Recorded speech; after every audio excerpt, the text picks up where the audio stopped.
Richard Michelson's poetry collections include More Money Than God, Battles and Lullabies, Tap Dancing for Relatives, and most recently, Sleeping as Fast as I Can. He wrote the libretto for the off-Broadway musical theater piece Dear Edward, and his children's books have been on the top 10 lists of the New York Times, Publishers Weekly, and the New Yorker. Michelson has received a National Jewish Book Award and 2 Sidney Taylor Gold Medals. He has also served as Poet Laureate of Northampton, Massachusetts, where he hosts a poetry radio program and owns the R. Michelson Galleries. Growing up in the shadow of the Holocaust in a Brooklyn neighborhood consumed by racial strife, Michelson's experiences were far from ordinary, yet they remained too much a part of the greater circles of poverty and violence to be dismissed as merely private concerns. In Sleeping as Fast as I Can, Michelson honors his father, a victim of gun violence in that neighborhood, and pays tribute to his mother's surrender to dementia. Still, it is Michelson's sense of humor and active awareness of Jewish history, with its emphasis on the fundamental worth of human existence, that makes this book accessible, in the end, celebratory and life-affirming. His poems are often elegant examples of form, sonnets galore, a ghazal, and one of my favorites is his villanelle, which explains escaping from the neighborhood where he grew up to become a writer. Please welcome Richard Michelson.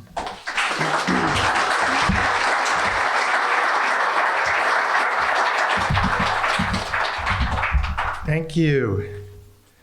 It's a pleasure to be reading at the Brattleboro Book Festival. This is actually my 3rd time here. Let me just make this a little higher if I can. Well, maybe I can't. Okay, you can hear me okay though? All right, I get loud anyways. It's a pleasure to be reading with Madeleine. I feel like I'm like the lead-off singer for the Rolling Stone concert.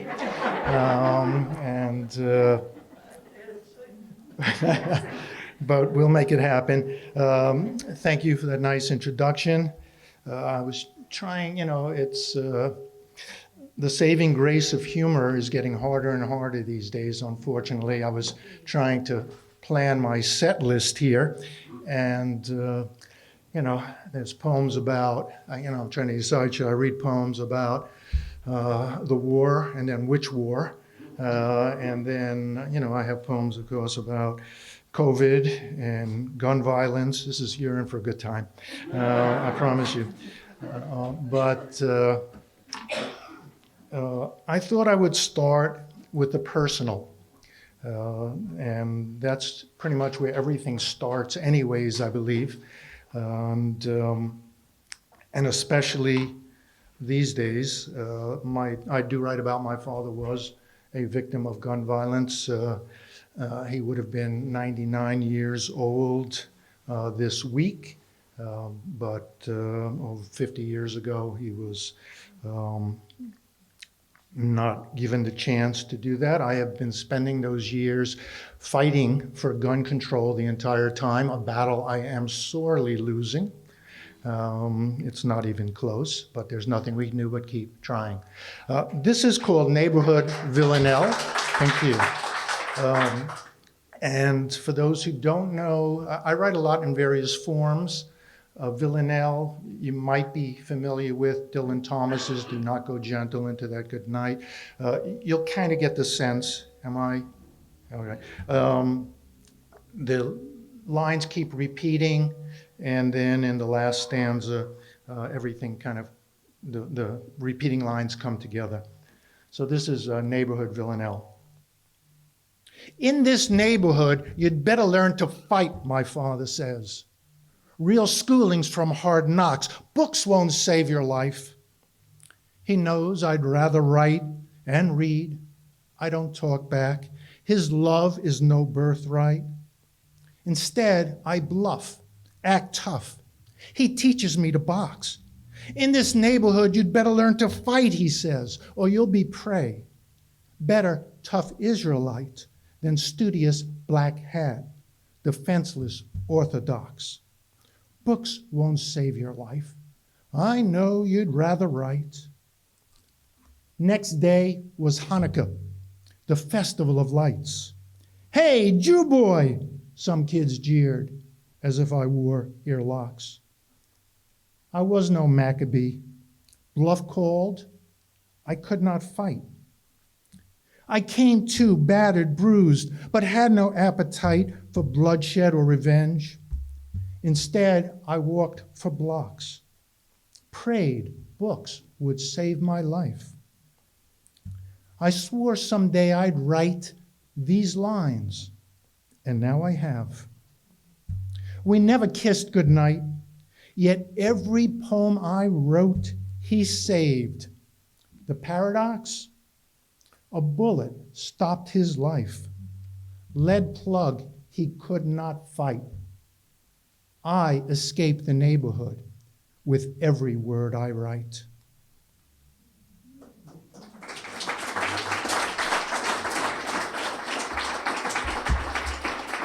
Thank you. A number of years ago, I had the honor to go to Russia. It's sadly something I think will no longer be possible for the next generations. It was wonderful. They love poetry over there. I had an interpreter. I would read, and then he would read my poems. And frankly, they sound a lot better in Russian. I promise you that. But this is the only language I have. I went out to a bar one night with a friend of mine who happened to be a black poet. And on the bar menu, there was a drink called the Dead Negro. Dead Negro. Nothing is where I left it. The empty, littered lot next to my father's hardware store has turned up 2 blocks to the north. Even the store itself, which sold its last hammer and nail to the contractor who tore it down, putting this substandard duplex in its place, is missing.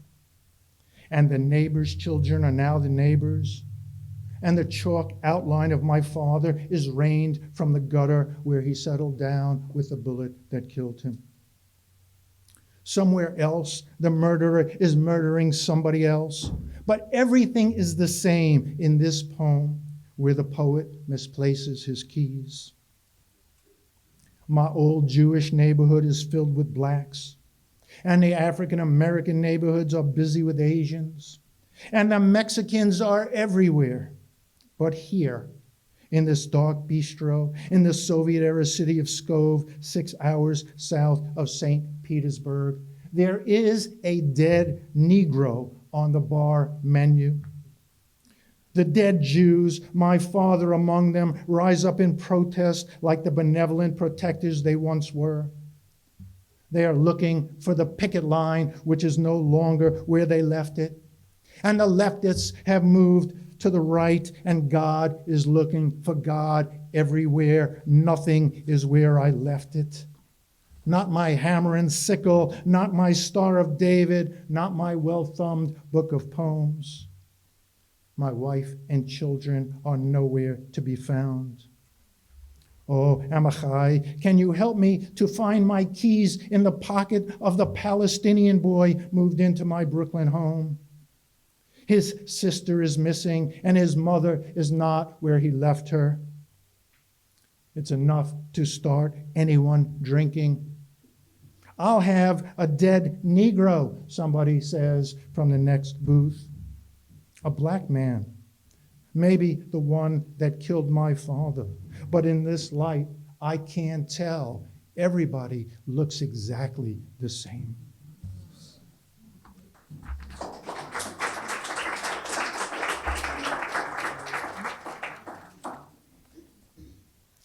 Okay, settle in. This is the longest poem I'm going to read. I'll give you advance notice. We'll do it early while you still have some energy. It's a sestina, and you can kind of know where we are. You can count it down if you like. A sestina is 6 stanzas of 6 lines each. The end word of each line repeats in the next stanza, all the end lines, and it's a final 3-line stanza where all 6 end words come together. I want to preface this as well because people always ask me afterwards, yes, everything in this poem is true. It's called Vermin. It was essential, Einstein stated, that he bring his violin to Berta Fanta's salon on Prague's Old Town Square. It is 1912, 4 years until relativity, and 6 before the first wave of the Spanish flu will kill among the 500 million infected. The painter Egon Schiele, already despondent over the death 3 days earlier of his lover, Edith, and their unborn child. Painting his pregnant lover the day before her death, he could already hear the viola and mournful bassoon of Mozart's Requiem Mass. Ready now to sketch himself dying, he gazes into the small square of his shaving mirror and recalls how he first entered the Vienna Academy of Fine Arts at age 16, even before his initial shave, no younger student accepted before or since. He died never to know he'd won that spot over the 17-year-old Adolf Hitler, who'd later loathed degenerate art and physicist Jews, moving to Berlin to pursue politics, aborting both brush and pen. The square root of time, displacing millennia of atoms, is music already usurping Einstein's brain, as nodding to Max Brod, he readies his violin under his chin.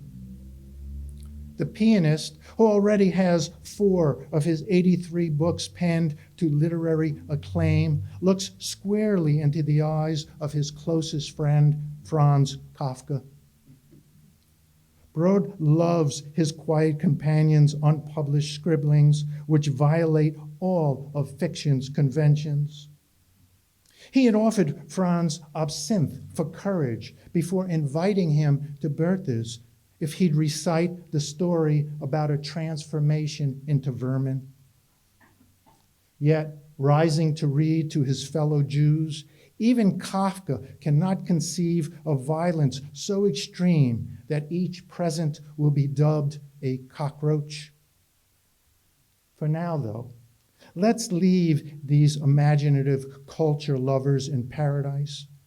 And in a Kafkian absurdity of E = MC squared, time travel to British Columbia, where we'll reappear squarely inside a brothel owned by Bavarian-born Friedrich Trump. Theoretically viable, we can locate the villain who, full of self-love, emigrated at 16 to avoid the military draft. He has already planned his move to Queens, where he'll die 5 months before Sheila of the same deadly flu, his atoms still infecting us via his grandson's love of Hitlerian speech. Even Kafka cannot square anti-alien taunts with Melania's Einstein visa violation. I pray thee, Lord, a fevered Mozart pleads. Forgive me, forget me, I am done for.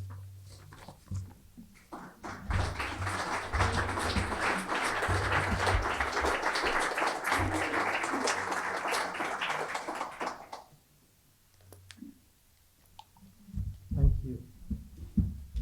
So I'm going to change here because you mentioned in the introduction my one and only ever guzzle. And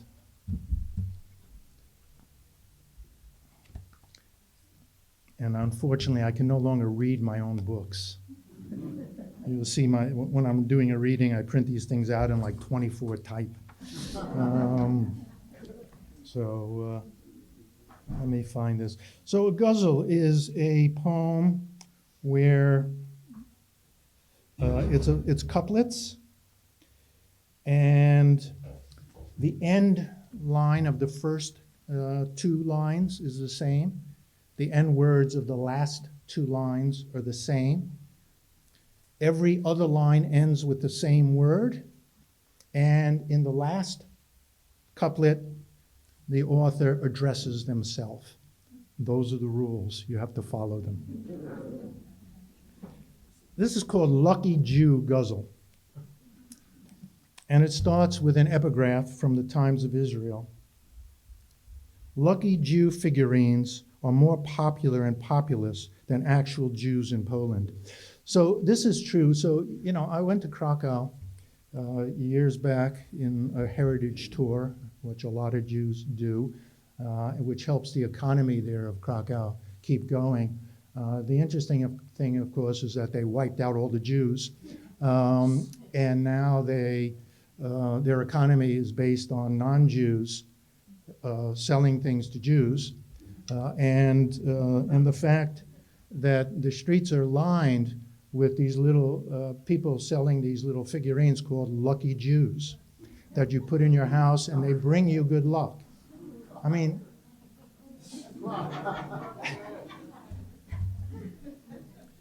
boggles the imagination. I'm speaking in the voice of one of the people trying to sell me one. Lucky Jew Ghazal. In my kiosk in Krakow, you can buy a lucky Jew. Good fortune vows to follow you who own this tchotchke Jew. Placed near the entry door, he's sure to keep your coin secure.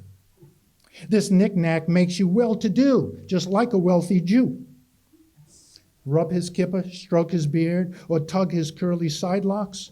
Your stocks will increase faster than 1 billion zloty Jews. Long life and prosperity are how Jews bless their brethren. They dress in black, stay in the pink, think like a healthy Jew. Jewish prophets have a nose for profit and success. Contrast your prospects with my needing rhinoplasty Jews. A rabbit foot or horseshoe charm won't cause you any harm, but each one lacks the ear of God, so try my tax-free Jews. Jews are resourceful, clever, kindly. That is why good news pursues even the socialist or bourgeois Bernie Jews. I beg you, Richard, don't pass by this poor unlucky Jew. Put up your nose and mock me then, rich fucking lucky Jew.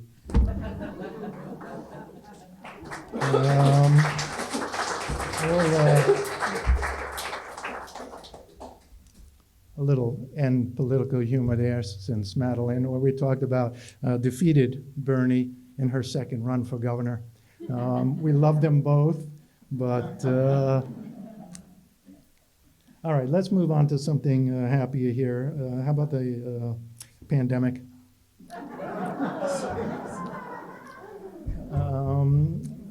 This is called Bless You.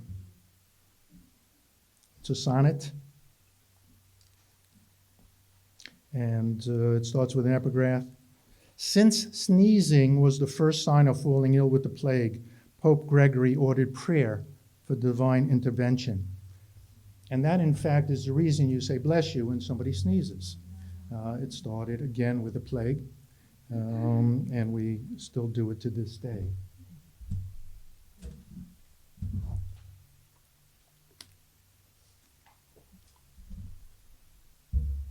Bless you. Gesundheit, Great Aunt Frida calls out after each sneeze, another occasion for my soul to abandon my body. I hurry my index finger under my nose horizontally, blocking both nostrils as tutored, so evil can't seize and inhale to fill the void. Denying the devil his due, Frida dubs it. She, who at 60 to my 6, reflexively worries her brow, reaches toward the box of Kleenex, and spits over her shoulder. I mimic, patoo, patoo, patoo. Tonight, 8 years older than she was at her death, and dining curbside to curtail the coronavirus, I hear 2 tables over, chew. And for the first time in years, measure the distance between superstition and truth. Around me, panic, as mid-forkful, everyone freezes.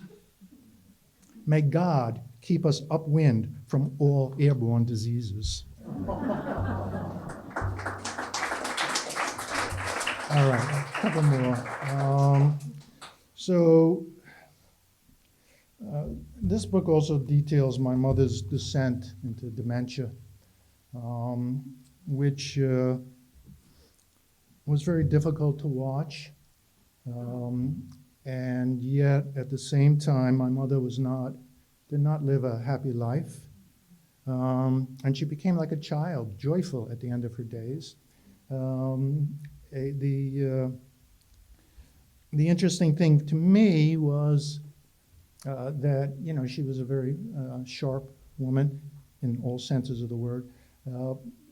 And I loved her dearly. And then I loved her even after she was no longer my mother, right? It makes you wonder about love and things. She was a totally different person. She wasn't in there. From the audience here, I think most of you know Neil Diamond's Sweet Caroline. You look like about that age group. Feel free to sing at the end. This is called Sweet Caroline, and it's from, you'll get it. It was visiting my mom one day. From this distance, you could be shooing flies, but as I exit independent living to enter the memory care unit, I can see performing his Neil Diamond dip, shake, swivel, the resident accordionist. According to Wiesenthal, evil flourishes when the good do nothing, and the evidence is everywhere. Yet from here, watching you dance to the wheeze and bellow, a choir of cafeteria aides praising your name with every chorus. I forgot to say my mother's name was Caroline. I think of the arrays of the brain, our synapses endlessly reinventing us. Dementia is lessened by music therapy, the director mentions, which has the potential to ameliorate your mother's depression. And so I watch you sway and clap. Your expression, unrecognizable, is, dare I say the word, sweet. Oh, Caroline, you who prized vinegar above honey, resigned to life's bitter truths, a husband's murder, an indifferent God, now, finally, sing. Good times never seemed so good. And I'm going to end with 2 short sonnets, and then cede the stage. This is called Unveiling. At the university in Tel Aviv, the scientists have printed a miniature human heart, 3D, rabbit-sized, but replete. The researcher used her own cells with blood vessels, mitral valves, ventricles, cava. When my mother's muscle stopped beating, moments after I gave the surgical center my written non-intervention permission, I became aware for the first time of the warren of our bodies, its escape routes and artificial enclosures. No soul but soil, my mother taught, and it stuck. Afterlife of neither God nor prayer, but pebble, mud, dirt. And yet, 1 year to the day, my sister and I gather graveside to recite transliterated the mourner's Kaddish after divesting the monument of its covering cloth. Ritual complete, we fold into vehicles 2 emergency medical cooler torsos, transporting home our holy yet temporary hearts. And I'm going to end with a recipe. This is true. Where I live in Northampton, Massachusetts, there was a bread store, and the fellow who owns it was a poet. And I thought this was brilliant when I moved there. He was giving away free bread with every purchase of a $5 poem.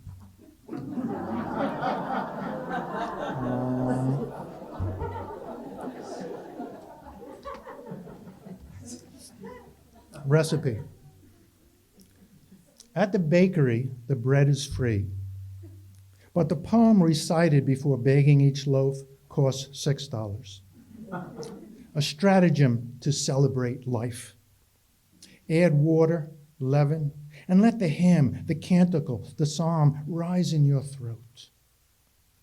Uninvited to my own party, I didn't realize that the heavenly choir singing the cacophony of arguments inside my head was only the quiet couple next door quarreling in bed, what my mother would call a certain recipe for disaster. Of course, everyone deserves health care, shelter, food, even sexual satisfaction. I used to believe in intelligence. Now my wife wants to add loving kindness into the mix. Do we need to hear more from our gods or less? Odd how laughter's portions are larger on the poorest menu. Lord, give us the strength to feed each other and continue. Thank you.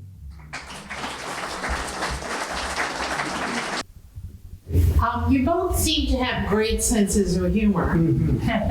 Could you just talk a little bit about where they came from? I have no idea.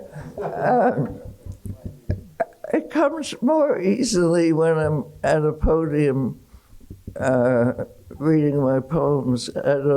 Something in me wants to lighten the scene. And I wasn't that funny as a governor.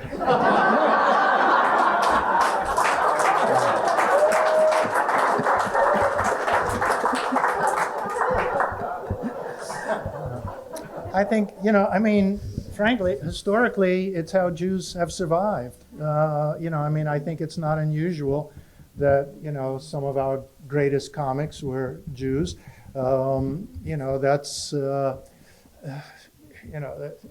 Sometimes we'll talk about, what's the difference between a Jewish optimist and a Jewish pessimist. A Jewish pessimist says things can't get any worse, and a Jewish optimist says, yes, they can.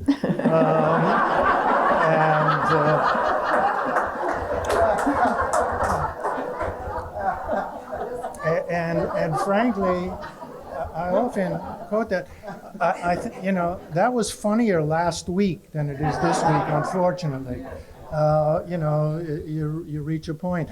But it also gives you a long perspective, I think. If you know history, I think we all need to learn history. It's not, only Jewish history. But when things are like they are today, which seems awful, the only thing that gives me some sense of relief is that we've been through this for millennia, and we have to. There's no alternative. You have to keep trying to make your little difference in the world, even as the world is raining on your parade, as it were. So I think that, without a sense of humor, how do we get through life? I don't know. Any other questions? Well, can I speak for both of us and say we've enjoyed this, almost all of it?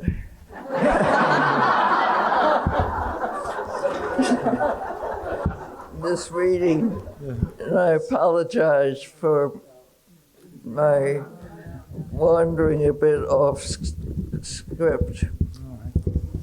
But you've been a great audience. Yes, thank you. And we'll get,